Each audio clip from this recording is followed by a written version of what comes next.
We're all very excited about the PCSK9 inhibitors. It's clear that they will be at least as potent as statins and can be used in addition to statins.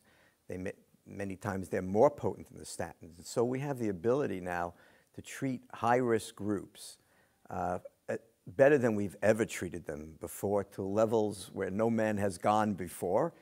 And the question is, who needs that level of treatment? Who needs that level of aggressive therapy, of lipid lowering?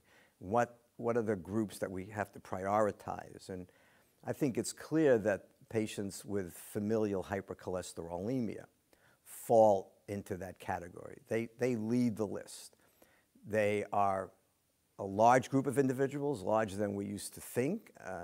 Still not a common disease, but depends how you define common. 1 in 300 to 400 people have this disorder, and they need to be treated. And with all the available drugs we have, we're still left with LDL levels that are at best close to 100 milligram per deciliter, but often much higher than that. And with the PCSK9 monoclonal inhibitors or other inhibitors that come along, we can be looking at LDL levels for our patients with FH down in the 50s or 60s or 70 milligram per deciliter range. So that's a top priority group.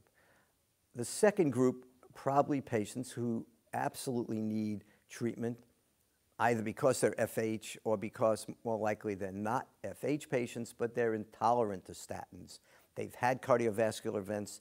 They fall into one of the 4 groups defined by the AHA-ACC guideline: having ASCVD, being diabetic, having a high risk of 10-year risk of 7.5%, and having an LDL over 190. And those groups can be treated typically, maybe not the LDL over 190 that well, but the other groups can be treated very well with the existing drugs we have. But we have probably 15% of individuals who won't take a statin.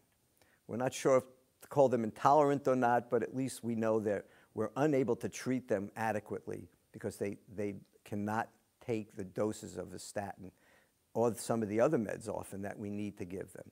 And if they can tolerate PCSK9 inhibitors, we can treat them to levels that are adequate to reduce their risk, as well as we can reduce it with statins in patients who are tolerant to that medication. So I think those are the 2 groups. Beyond that, the barriers will be the ones that are obvious. Even with the FH patients or statin intolerant patients, we're dealing with an injectable.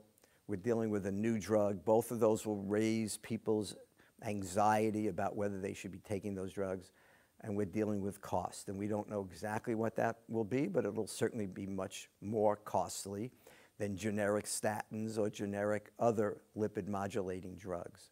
And so I think the barriers will be injecting a biological substance and the cost of that.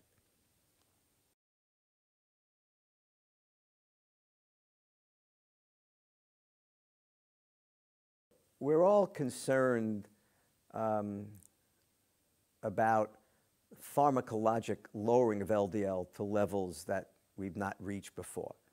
On the other hand, we have the biology of LDL from cells to animals to people who are natural experiments in the sense that they have very low LDLs on a genetic basis. The cellular work that was done decades ago by Drs. Goldstein and Brown indicate that a cell is very happy with an LDL cholesterol level of about 25 milligrams per deciliter. Mice do well with almost no LDL. They're, as we call them, HDL animals. And there are people with a variety of genetic differences. There are people who don't make ApoB or make very little ApoB and have LDL levels 10 milligrams, 20 milligrams, 30 milligrams per deciliter. Now, many of them have a problem with the development of fatty liver because of the nature of the process, the pathways leading to their low LDL, which are different from the pathways that will lead to low LDL, either with statins, which certainly don't cause fatty liver, or with the PCSK9 inhibitors. And so those patients don't seem to suffer from other problems and seem to be protected. These people with naturally occurring low LDL seem to be protected from coronary artery or other atherosclerotic cardiovascular disease. And of course, we have the best natural experiment for this treatment, the loss of function mutations in the gene for PCSK9 itself. And there are a few homozygous individuals who have LDL levels in the 10 to 20 milligrams per deciliter range. There are a fair number of heterozygotes for loss of function with LDL levels in the 30 to 50 milligram per deciliter range. And they seem to be doing very well, and by several studies now, are clearly protected from coronary artery disease and atherosclerosis.